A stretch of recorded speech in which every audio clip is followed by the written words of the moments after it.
একটি সামান্য ঘটনাকে ঘিরে গুরুতর অভিযোগে চাঞ্চল্য ছড়িয়েছে আগরতলা আমতলীতে। ওএনজিসি কলোনি এলাকায় 8 বছরের এক নাবালিকা খেলতে গিয়ে অসাবধানতা বশত একটি গাড়িতে রং লাগিয়ে দেয়। অভিযোগেতে ক্ষুব্ধ হয়ে ওএনজিসির জুনিয়র ফায়ারম্যান দীপগোলাপ দাস ওরফে ডেভিড নাবালিকাটির গলা চেপে ধরে এবং মারধর করে। আহত অবস্থায় নাবালিকাকে হাপানিয়া মেডিকেল কলেজে হাসপাতালে ভর্তি করা হলে মেডিকেল রিপোর্টে আঘাতের চিহ্ন মেলে। এরপর পরিবারের পক্ষ থেকে আমতলী থানায় লিখিত অভিযোগ দায়ের করা হয় এবং শিশু সুরক্ষা কমিশনেও বিষয়টি জানানো হয়। ঘটনার পর পুলিশ অভিযুক্তকে শুক্রবার রাতে আটক করে। অসুস্থতার অজুহাতে হাসপাতালে নেওয়া হলেও পরে তাকে পুনরায় থানায় আনা হয়। একাধিক ধারায় পক্সো আইনসহ মামলা রুজু করে শনিবার তাকে আদালতে পাঠানো হয়েছে।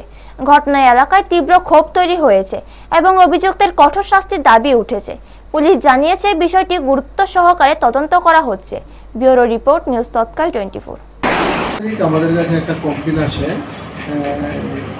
ওএনজিসি কোয়ার্টার কমপ্লেক্স কোয়ার্টার কলোনিতে একটা নাবালিকা মেয়েকে মারধর করা হয়েছে।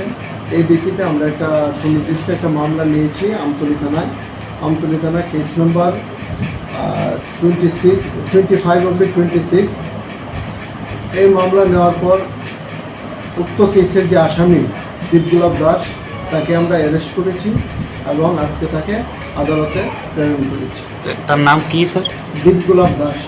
তার বাড়ি কোন জায়গাতে? দীপগোলাপ দাস সেও একজন ওএনজিসির ফায়ারম্যান হিসেবে চাকরি করে।